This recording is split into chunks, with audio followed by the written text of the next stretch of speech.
today, and then we've got Arib and Mark. So we're about a minute from officially getting started. So this sort of just a little bit of a getting ready to mode. And Gwen and I had a chance to talk yesterday. That was awesome. And Lisa, I think, is on also. Lisa is one of our staff that introduced us to Gwen.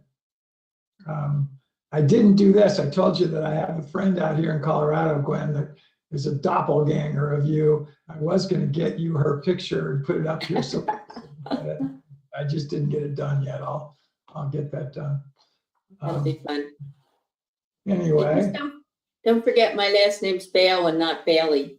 Okay, it is Baile. Got it. Yeah. I did that right. So Mark, why don't we just turn top of the hour? Why don't you start the recording? All right. Very cool. Well, hey, everybody. We got Wayne and Mark and Arib and Lisa, and then our special guest, Gwen. And it's Gwen Baile, and you're seeing her Facebook page, I believe, on the screen right now, as well as our webcams. And there she is with a I don't think that's a chicken, by the way. I think that's another kind of a creature. But anyway, we're going to talk about Gwen and her love and concern and care for chickens and people and all kinds of fun things. But before we get started, if you wouldn't mind, ask us some questions. There are going to be a bunch of you watching live. There are going to be a bunch of you watching on replay, and ask questions. So even if you're on replay, if you ask a question, we'll make sure we get it to Gwen and get an answer for you. May not be immediately, but sometime in the near future after you watch and you send a question, we will get it answered. So please don't be shy. Let your fingers do the talking. And if you want to be unmuted and actually live, ask the question of Gwen. Just raise your hand. There's a little knob you can push on, and it'll cause you to raise your hand, and then we can unmute you and we'll let you talk. So all that said, Gwen, how are you today? Oh, just wonderful. Enjoying a phenomenal spring day. Nice weather, fun out with the chickens. Cool.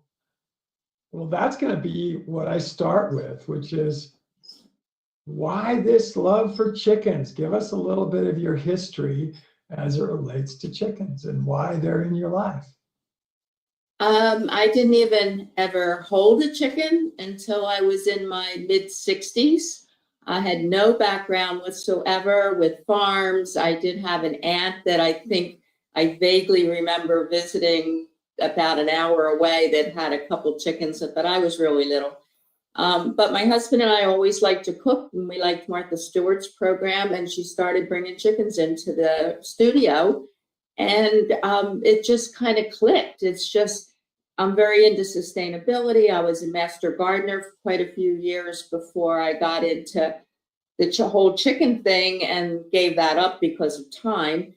And, love to can and all that kind of good stuff.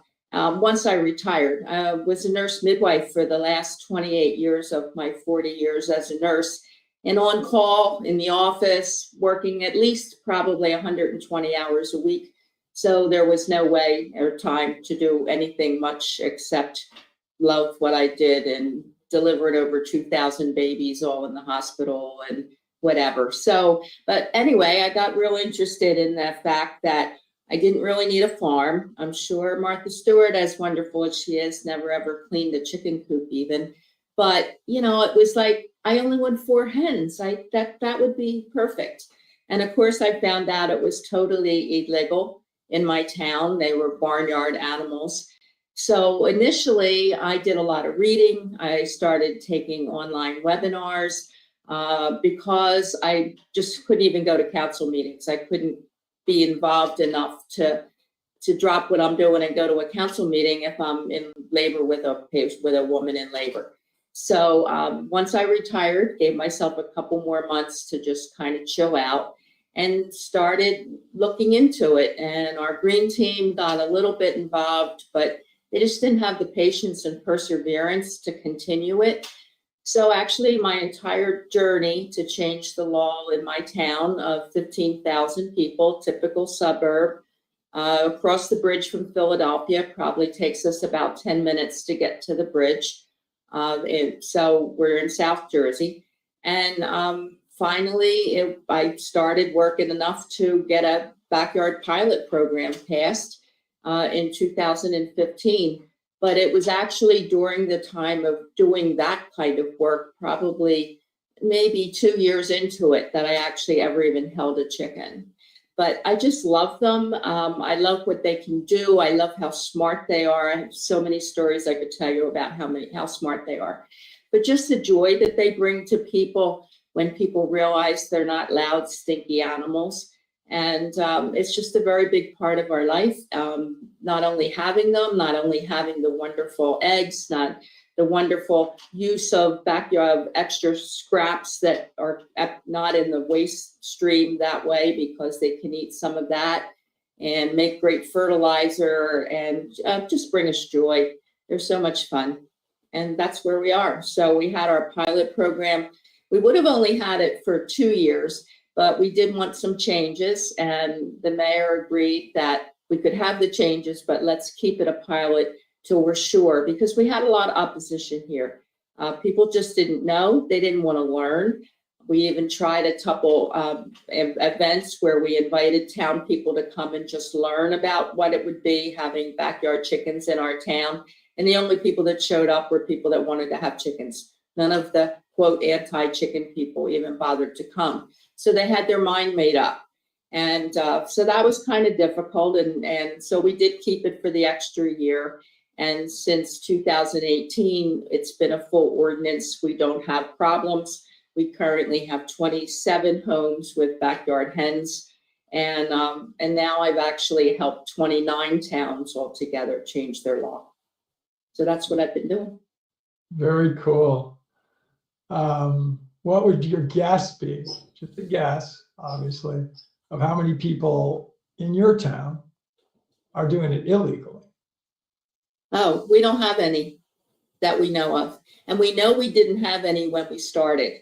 That was a really important thing. We knew that. We actually had 3 families just about 2 summers ago, I guess, that I don't know the actual problem. I don't know whether they just thought they could get away with it and didn't, or whether they didn't know we had rules and they knew we were having chickens in town. But the first one turned out that it was not one of ours, and they had a rooster, and they sent the police officer out, and he said they had to rehome the rooster. But everybody gets along so well with council, and one of my best friends is the chief of police here, that they contacted us and said, well, they have 4 really nice hens. So we just made sure, yes, they rehomed the rooster, and we have to take a class. I teach the class. And I think that's one of the things that makes the program so successful, that people really know what they're getting into. Don't try to scare them, but tell them everything that they could possibly need to know. It's a 3-hour class that I teach, and most towns mandate it. And so they took the class, we went and checked out their coop, made sure it was all predator proof, followed our guidance in our ordinance. So they became legal. The second one actually turns out that she was about 10 houses away from me on the corner. And right between us is the current chair of our program. And her neighbor told her, the woman down on the corner has chickens out in the front yard, and they're not supposed to be in the front yard. They're backyard chickens. So Suzanne already found out about it. My neighbor on the other side, who loves my chickens, and I give her a lot of eggs, she texted me, there's chickens out in the front yard down the street. So same deal. They only had 4 hens too, so they took the class and got legal. But probably the funniest story was that we, of course, like a lot of towns, we have a Facebook page, and somebody who actually is a realtor posted on there and said, I have a large garden and I need somebody to water my garden over the summer, or the couple weeks they were going on vacation. And he said, and they would have to take care of my chickens. Like he didn't think the 8 people on the chicken board are on the town Facebook page. I mean, we share information, we do events. So we contacted them and they took the class and they're legal. So to our knowledge, there are no illegal chickens here. Awesome. I was laughing at the how obvious the Facebook page would have been for people.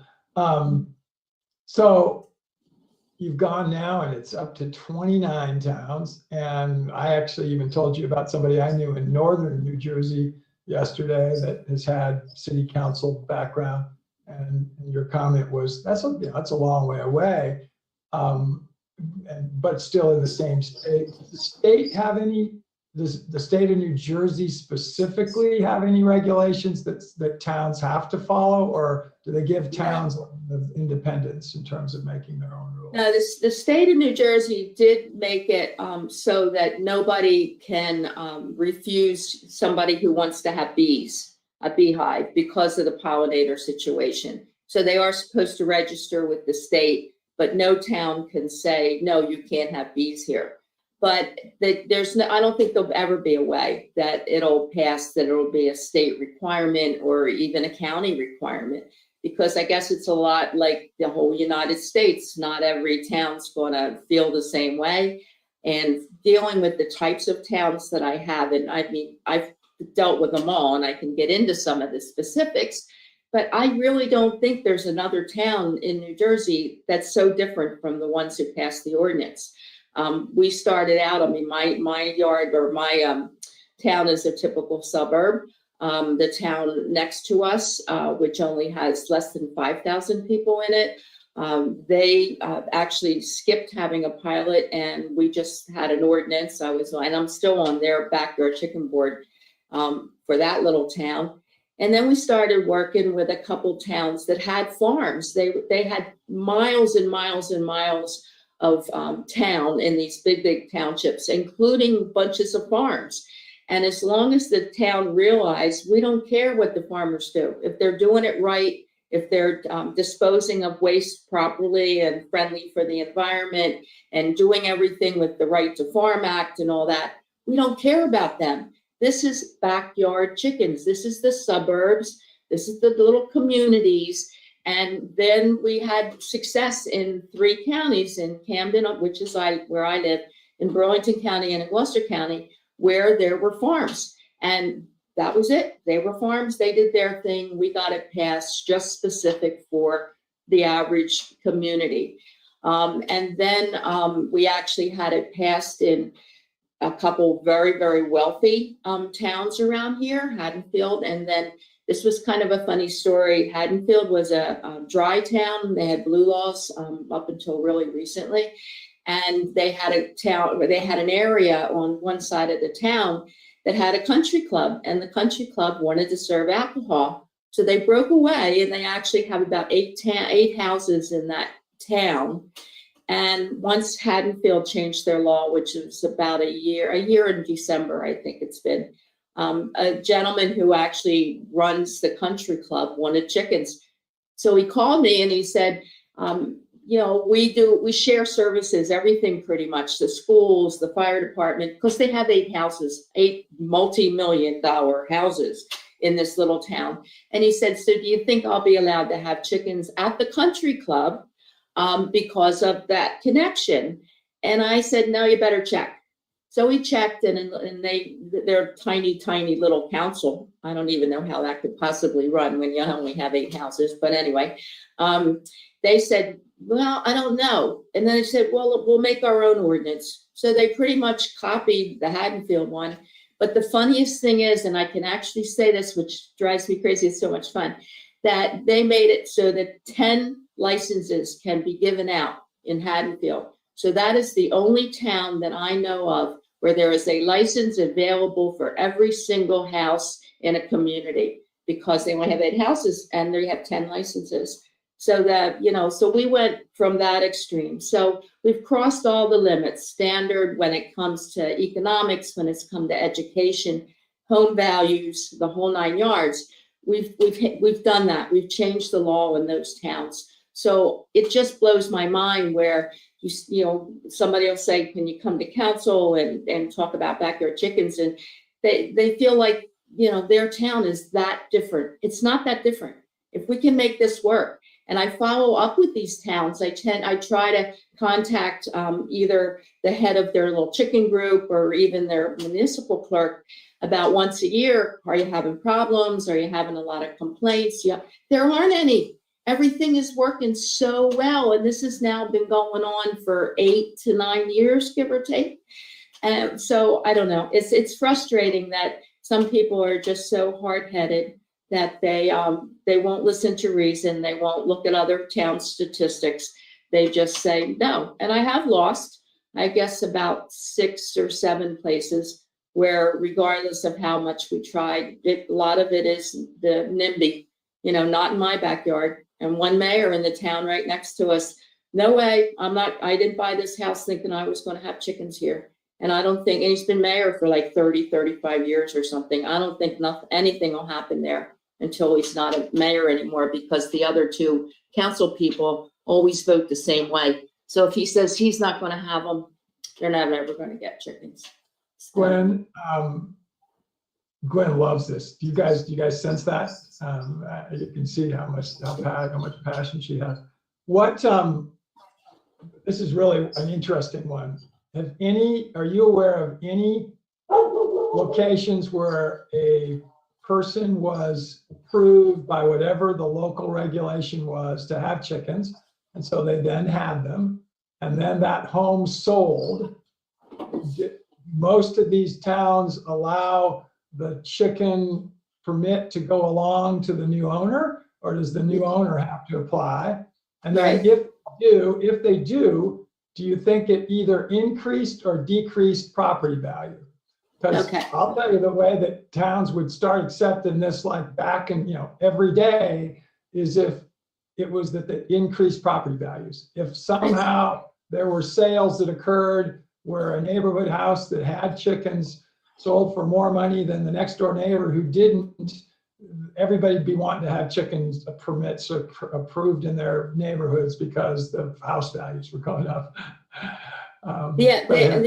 The only time that, from your first part of the question, if somebody actually gets a variance to have chickens, that's a way that people can do it. If it's illegal and they want to spend money, I know somebody that spent $3,000 to go to planning and zoning because they had to get the architect to put a drawing where they have, just like if you were putting a whole new addition on your house, and had to go and you only get a small amount of the money back if they say, no, you can't have it. So I discourage people from doing that because, granted, you might have the money to do that, but this is also an economic issue, and I'm very into everybody having a chance to do this. And, if everybody had to get variances, we would have hardly any chickens, but a variance does stay with the house. So if the next person moved in and wanted to have them, they wouldn't have to do anything. Now, I'm talking New Jersey, and I'm also reminding people I'm not an attorney. I'm a nurse. Okay, I learned a lot along the way. Back to the first half of my question. A variance would transfer, but how about just the fact that I have chickens, I am permitted, I'm selling my house? Will the new person have to get the same, another permit? Sure. They'd have, and then in our area, they'd have to take the class and everything else. I mean, even though the person selling the house might be leaving the chicken coop, I do have somebody from our town. Actually, she was a veterinarian, and she moved, and because she got a little bit more acreage, kind of a small farmette, you might call it, and left, had the coop, and the person moving in bought it because it already had a chicken coop, but they had to go through the whole process. They had to still take the class. They had to have us go and check because maybe the coop could have become a little dilapidated over the time and might need some extra wiring, and because we make sure it's predator proof. These are pets to us. The most we can have in my town is 8 hens and no roosters because of the suburbs. We can't have roosters cock-a-doodle doing whenever they want. It would really not work. So, we still had to go check everything out. And so there is the one house that went from one person to the next, but they had to go through the whole procedure.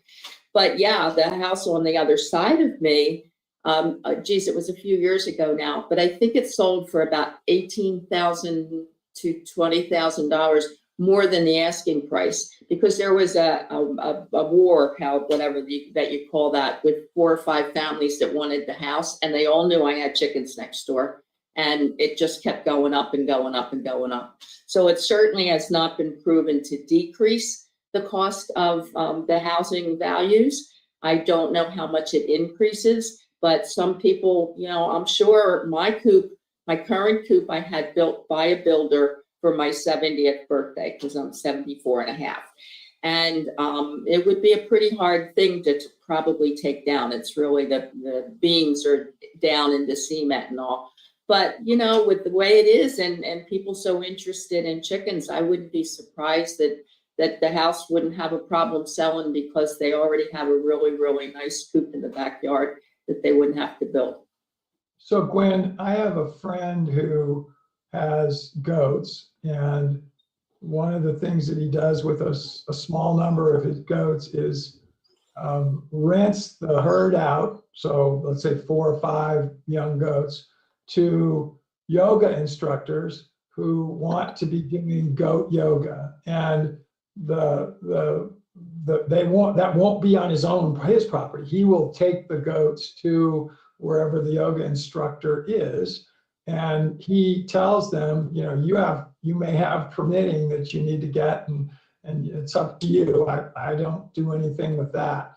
How about chickens in the same way? Would your ordinances allow a person who was doing a chicken therapy session, like a goat yoga session or a chicken yoga session, be allowed to have chickens there temporarily for the chicken yoga session, for example? Well, I've never heard of chicken yoga. I've certainly heard of goat yoga.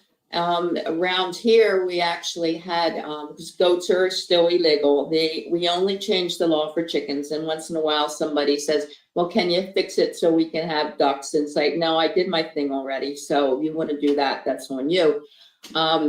But I mean, I did story time in a couple houses down for one of the kids, and they had maybe a half a dozen kids come, and I took a chicken, took Sadie with me, I think it was, and did chicken story time in their backyard and that kind of thing. But that's probably as much as we do. And I think right now too, there's really the concern about avian flu. So it's really things are a little bit tougher. I mean, the 2nd grade class from the school a half a block away always came up in maybe 3 or 4 groups, because it was the entire 2nd grade and they studied chickens at the end of the year. And they came up and we had a grand old time, and we let the chickens out, and, you know, they could pet them and all that stuff. But we really have to limit the amount of extra people in our backyards right now because of avian flu. We've now had it close to us. There's been 3 cases way up in North Jersey and 1 in Monmouth County. But we do have a lot of waterfowl, about 4 blocks from a river that's loaded with geese and the whole bit. So we're very, very careful. I just don't have visitors, or I'll give them shoe covers to put over their shoes, because I don't know where their shoes have been. They might have been stepping in goose poop that's contaminated with avian flu. And you can actually, you know, one of the things that I teach in the class is, even if you get new chickens, you need to isolate them, or it's recommended that you isolate them for 30 days from your current flock, because it takes that amount of time for them to be comfortable with you, that you're not a predator, and therefore let down their defenses, and they may be sick. They might have some kind of respiratory infection. So even if it's a real easygoing flock that you have, and they seem like they'll be fine with a couple new ones, they could make the entire original flock sick. So we're pretty strict about the biosecurity part of that. And if we chicken sit for like my neighbor or whatever, I have a total different pair of shoes I've never worn anywhere around my chickens, that I leave at her house, so I don't have to worry about shoe covers. I change my clothes before I go, because the chickens that you have in your yard are used to the germs in your yard, like we're used to the germs in our house. So if you take your germs of your chickens down there, then there is a chance that they could get sick. So I'm kind of fussy about that. Sounds good. I have about 100 different questions here. So if I cut you off sometime, it's not because I don't really like the answer. That's fine. It's mainly because you go on and your passion is there. I just have a whole bunch of other questions. All right, you got it. I'll keep it short and sweet. Yeah, we'll keep them just a little shorter. What's the most common misconception? Because I'm sure you have to deal with this with these councils that people have about chickens that you keep at a home. What is something that I'll give you one here in Colorado. I used to own an outdoor adventure resort, and they would ask, at what elevation do the deer turn into elk? And there were literally people that believed that deer turned into elk. That's a misconception. So what's a really weird misconception about chickens? I think the biggest one is, since they know that we're not allowed to have roosters, they think we don't have eggs.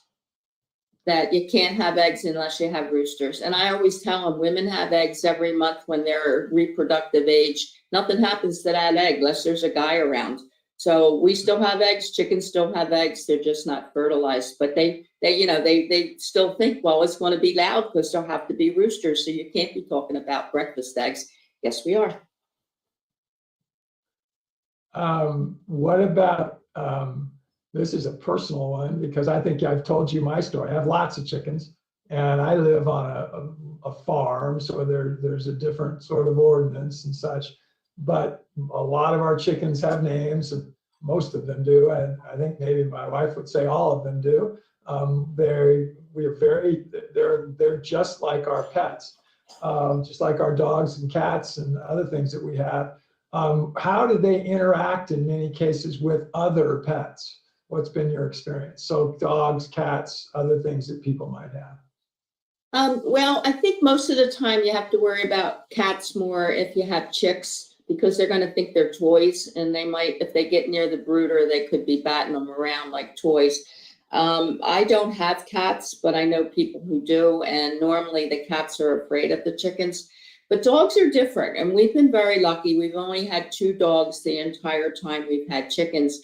And the first one we had, who I've seen pop up on some of these pictures, her name was Freckles, and she actually went totally blind about she was 8 when she died.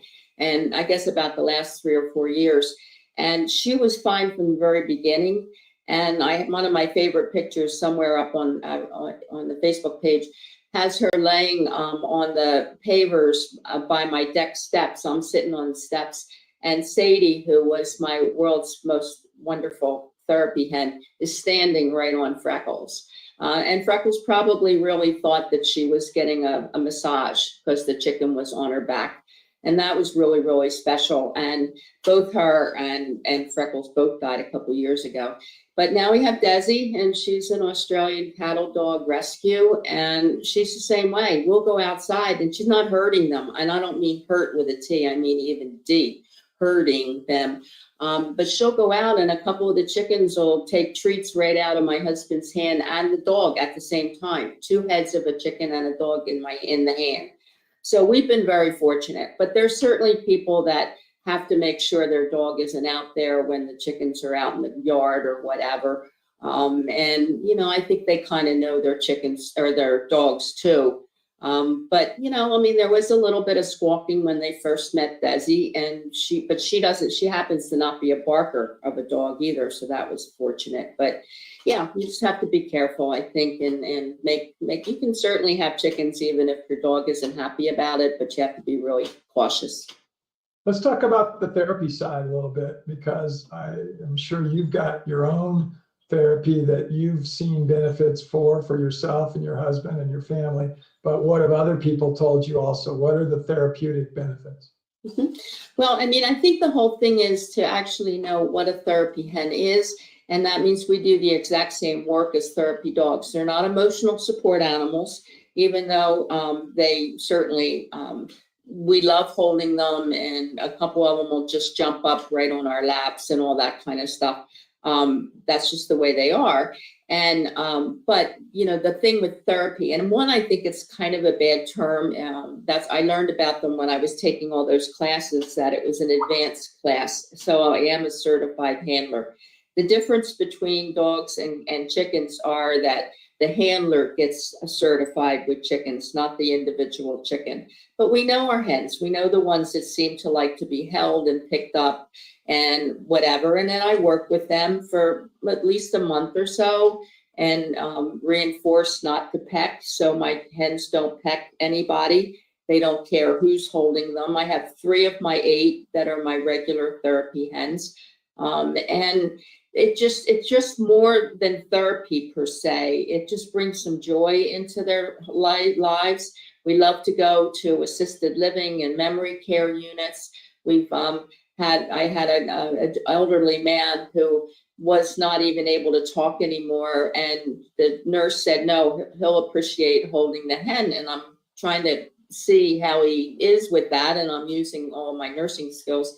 And he started crying, and she said that's because he had chickens when he was younger. And yeah, we're kind of connecting those synapses, I think, between bringing back wonderful memories. And the only way he really could demonstrate that, I guess, he just had tears in his eyes. But it doesn't matter if we visit younger children. We're actually part of the Academy of Natural Sciences Autism Program. So they open an hour early for families with kids and even young adults on the spectrum. So, and since chickens are relatives of dinosaurs, they put us in Dinosaur Hall, and then we'll stay for a few hours. So we'll educate people about the same traits that dinosaurs and DNA that dinosaurs and chickens have. But it's just remarkable to see, especially autistic kids, because they don't have any form of reference. Kids around here don't have grandparents that had farms with chickens. So they're pretty non-threatening. Meanwhile, the dog down the street barked at them. So now they're petrified of all dogs, but they don't have a form of reference. So unless they're scared of birds in general, they'll generally start out with the one finger touching kind of thing and then progress. And the more they see us, if we go back every couple months, and sometimes they come back, sometimes they'll actually wind up sitting down and holding the chicken. So it's more like interaction. It's more like bringing joy, bringing something different to their day when they're in a nursing home 24 hours a day than actually calling it therapy like a therapist would actually do, I think. But we love it, and have done up to almost 200 visits in a year and traveled over 2,000 miles. And there's one picture that's up there now. We do story time in 5 counties of New Jersey. So we do both stories where they're sitting on my lap and I don't even have to hold them. They'll just stay there and I'm reading stories. Or we do the program like they do with dogs where the kids can use their reading skills and read to the chicken. And they make appointments for like 15-minute appointments. And the little child will sit on the floor right in front of us. And I'll say, oh, there's red on that picture. Chicken's favorite color is red. Turn the picture around so Sadie can see it. And, so we interact, and then they can pet the chicken and all that. But, it's just so much fun. It's just remarkable fun. Cool. This is one that has always been an issue with people that I've known, at least, about how do you handle ones that you've got in a therapy situation, or you just got them in your house with you for a short period of time or longer, and when they poop. And can chickens be house trained or trained to where they're not going to go, or can you predict how they're going to go? And then when they do, it's usually kind of a runny sort of a thing. It's not solid. What's the best way to clean it up? The best thing is, first of all, even my therapy hens live outside. Granted, I have a gigantic kitchen, and I use what I call a big hamster cage, not like the cage that's up there right now. I use those when we're going and doing outside events, but it's one of those long plastic bottoms with the wire top. So a lot of times we'll have an early morning visit, and I'll bring in whoever I'm going to take off the roost after they've settled down. It's easier. Scoop them up, bring them in, put them in the cage, food and water, blah, blah, blah. But in the morning, they get their feet washed. If they're going to an elderly person, they get a manicure, especially to make sure their nails aren't sharp, and they get their diaper on. I have chicken diapers, and you put a wad of toilet paper in there so that catches a lot, especially if it's loose. So when you're all done, you flip that part right into the toilet, and then the diapers can be washed in a little fabric bag, and they last a long time. They're mostly Velcro. I just taught a class for certifying handlers last Sunday, I guess. And I guess we had 9 people there. And I took Lizzie with me. And so, I mean, I took the diaper off that she had on, put a new diaper on just to show them. Probably in 15 seconds, I had the diaper on Lizzie. And they're used to it. They really don't have a problem with that. It is funny, the first time you put it on, they walk backwards. Every single chicken I ever had that I used for therapy and put diapers on, they walk backwards around in circles for a little bit. But they're used to it and it doesn't bother them. I take an extra one just in case. Usually if we're going to be somewhere for more than 2 hours, I'll just routinely change it. So that's how we deal with the poop thing. Awesome. And they won't, the chickens, will they try to scratch them off? A dog, for example, and we raise dogs and have 3 that live with us in the house, no, 4 that live with us in the house. And when a female comes into season, so ours are all house trained, but when a female comes into season, there's going to be some bleeding. And so we do try to put some kind of a diaper on. And the diapers are good and they're reusable and they're cleanable. And you do the same kind of a thing with Kleenex as you described. But a smart dog can scratch them off pretty easily. And will a chicken also do that? I haven't had it happen. I mean, they are kind of designed. The front part almost looks like a pinafore, and there's a brand that I really like, and they're about $30-$35, but they last forever. So that's attached to what looks like bra straps. So you can actually adjust the length of them depending on the shape of the chicken, and that goes over their head, and that's attached to a piece of Velcro.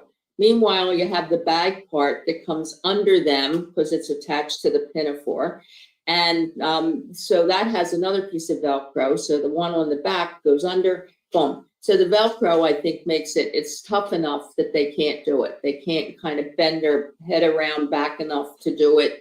And I have one chicken that kind of likes to play that I think she's trying to undo the other chicken's actual diaper because she'll click around with the Velcro if they're both in the same cage together, but I've never had one take the diaper off. So a question from the audience, Erin asks, and Erin's actually one of our staff, and I know what her interest in dinosaurs is. She's a geologist and she would love to be at dinosaur dig areas, for example. But anyway, she said, please mention some of the cool traits. And she says the cool traits that chickens and dinosaurs share. Okay, well, the 5 that they taught me when I first started doing what we do and going to, it's called Access to Science, is of course the feet look like T-Rex feet. And I think it's really fun because when I pick up my chickens, they'll hold my finger like a baby. They'll clip their claws around my finger. So everybody thinks that's really kind of cool. So one's the feet. The other thing is they have a breastbone. Another thing is their bones are like straws. They have absolutely no bone marrow or anything. That's why they're so light and they can fly.